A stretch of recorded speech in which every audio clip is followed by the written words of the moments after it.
नमस्कार साथियों, स्वागत है आपका विपारा एजुकेशन पर। दोस्तों, कल हमने समझा था कि संधि किसे कहते हैं। मैंने आपको बताया था साथियों कि संधि में दो वर्णों का मेल होता है, ना कि शब्दों का मेल होता है। यानी कि वर्णों के मेल से होने वाले विकार को ही हम संधि कहते हैं। दोस्तों, संधि में दो शब्द होते हैं, प्रथम शब्द और दूसरा शब्द।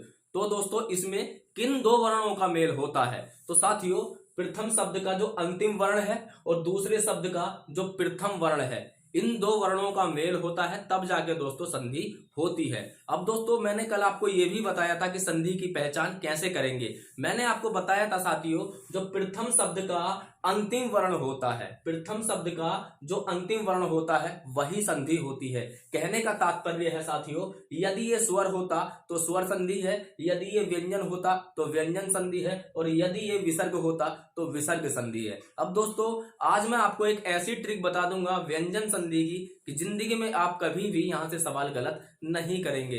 तो दोस्तों, उम्मीद करता हूं आप वीडियो को अंत तक जरूर देखेंगे और इस वीडियो का आप फायदा जरूर उठाएंगे। साथियों, थोड़ा सा मैं आपको समझा दूं कि कल मैंने समझाया था, लेकिन हो सकता है कि आज कुछ बच्चे पहली बार वीडियो देख रहे हो, तो एक सेकंड में आपको समझाना की कोशिश करता हूं। साथियों, मान लीजिए यहाँ पर हलंत लगा हुआ ना होता, जैसे का के नीचे आप हलंत देख रहे हैं, यहाँ पर हलंत नहीं होता, कुछ इस प्रकार से लिखा हुआ होता। इसमें अंतिम वर्ण क्या है? तो साथियों, इसमें अंतिम वर्ण होता आ, क्योंकि दोस्तों किसी भी व्यंजन में छोटा आ अवश्य शामिल होता है। तो का यदि हम विच्छेद करेंगे तो दोस्तों ये इस प्रकार से लिखा जाएगा। अब इस शब्द में दोस्तों अंतिम वर्ण क्या है? आ।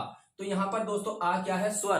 तो ये स्वर संधि हो जाती। लेकिन साथियों, अब यदि इसमें हलंत लग गया तो हलंत का मतलब है कि हमने आ इसमें से निकाल दिया। अब ये क्या बचा? अब ये केवल दोस्तों व्यंजन बचा। ठीक है, तो इसलिए साथियों सबसे आसान तरीका जो पहचानने का है वो आप कैसे पहचानेंगे, इसका सबसे आसान तरीका है दोस्तों, कल मैंने आपको बताया था सवाल तीन प्रकार से पूछे जाते हैं। एक तो परिभाषा पूछी जाती है जो मैंने आपको बता दी। दूसरी दोस्तों इसकी पहचान पूछी जाती है कि इस शब्द में कौन सी संधि है। और तीसरे प्रकार से दोस्तों पूछा जाता है, या तो दोस्तों संधि युक्त शब्द दे दिया जाता है, संधि विच्छेद आपसे कराना होता है, या दोस्तों संधि विच्छेद रूप में शब्द होता है और संधि आपसे करानी होती है। बस ये तीन प्रकार से ही सवाल दोस्तों यहाँ पर संधि में पूछे जाते हैं। अब दोस्तों, मैं उम्मीद करता हूं कि आप वीडियो को ध्यान पूर्वक देखेंगे और अंत तक देखेंगे, क्योंकि दोस्तों हो सकता है इन्हीं एग्जाम्पल में से, इन्हीं उदाहरणों में से एक हुबहू आपकी परीक्षा में मिल जाए। देखिए साथियों, यदि शब्द इस रूप में आएगा तो दोस्तों बिल्कुल भी नहीं घबराना है। यदि प्रथम शब्द में, यदि मान लीजिए ये जो उधर के शब्द आपको लिखे हुए दिखाई दे रहे हैं,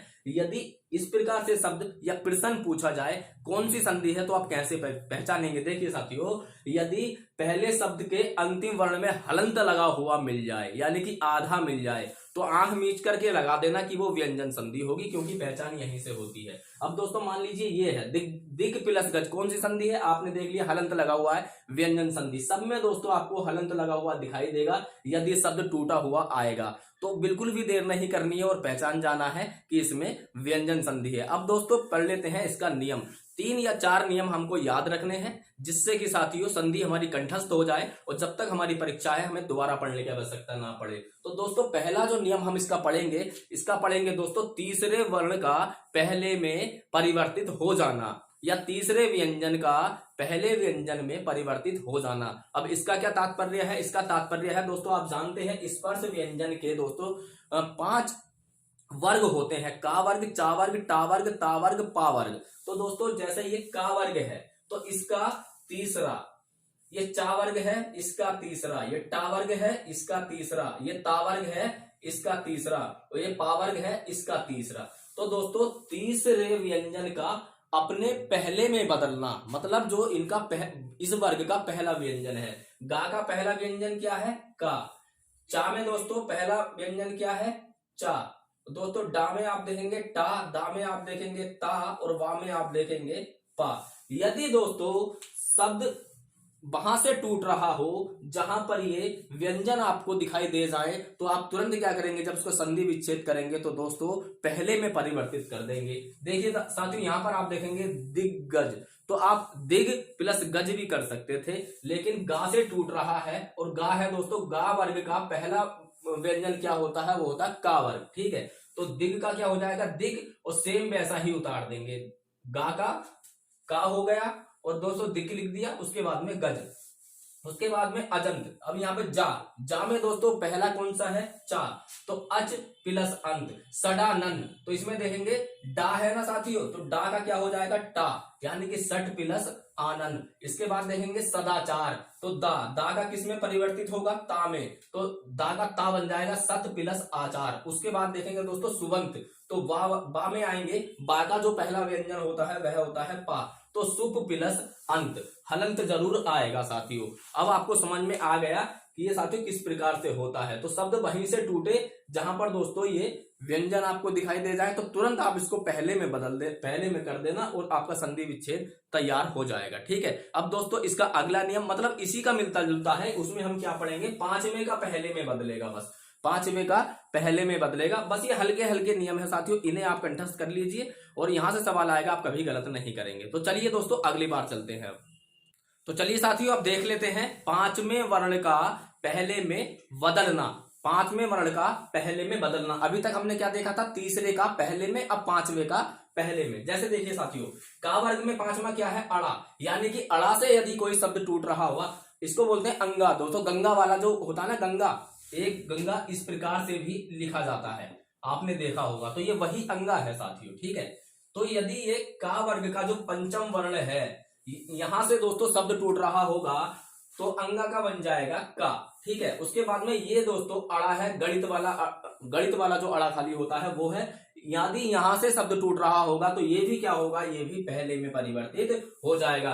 यदि दोस्तों ना है और वहीं से शब्द टूट रहा है तो ना का परिवर्तन हो जाएगा ता में। देखिए साथियों, जैसे वांग में का दोस्तों अंगा का क्या हो जाएगा, का हो जाएगा। ठीक है, तो बाघ प्लस में। मैं एक बार और आपको रिपीट करता हूं साथियों, यदि इस प्रकार से आएगा, इसको गायब कर दीजिए, केवल इतना पूछा जाए तो आप कैसे पहचानेंगे, आप प्रथम शब्द का जो अंतिम वर्ण है यदि दोस्तों उसमें हलंत लगा हुआ है तो वह साथियों व्यंजन संधि ही होगी, क्योंकि ये व्यंजन ही होते हैं। यदि हलंत नहीं होता तो दोस्तों अंतिम वर्ण क्या हो जाता, स्वर हो जाता। ठीक है, तो देखिए साथियों, पांचवें का पहले में बदल गया, यहां भी पांचवें का पहले में बदल गया। उन्नयन, नामे आप देखेंगे, नामे जो पहला वर्ण होता है ता होता है, तो उन्नयन का हो जाएगा उत प्लस नयन, यानी ये वाला जो आधा ना है इसका हो जाएगा ता, और ये नयन ऐसे ही आ जाएगा, तो उत प्लस नयन। तो दोस्तों अब जो आपको नियम पढ़ाने वाला हूं इतने इजी हैं कि आप देखते ही उसका उत्तर कर देंगे, देखते ही, ये गारंटी है साथियों, क्योंकि बहुत ही इजी और बहुत ही सरल है। ऐसी ट्रिक मैं आपको बता दूंगा कि आप जिंदगी में गलत नहीं करेंगे। तो चलिए साथियों, छोटे छोटे एक दो नियम हो रहे हैं, उसको और देख लेते हैं। तो चलिए दोस्तों देख लेते हैं सबसे आसान वाले जो नियम है, उन नियमों को देख लेते हैं और आप देखते ही आप पहचान जाएंगे। तो देखिए साथियों, सबसे पहले हम देखेंगे, यदि इस प्रकार के, इनको बोलते हैं दोस्तों द्वित्व व्यंजन।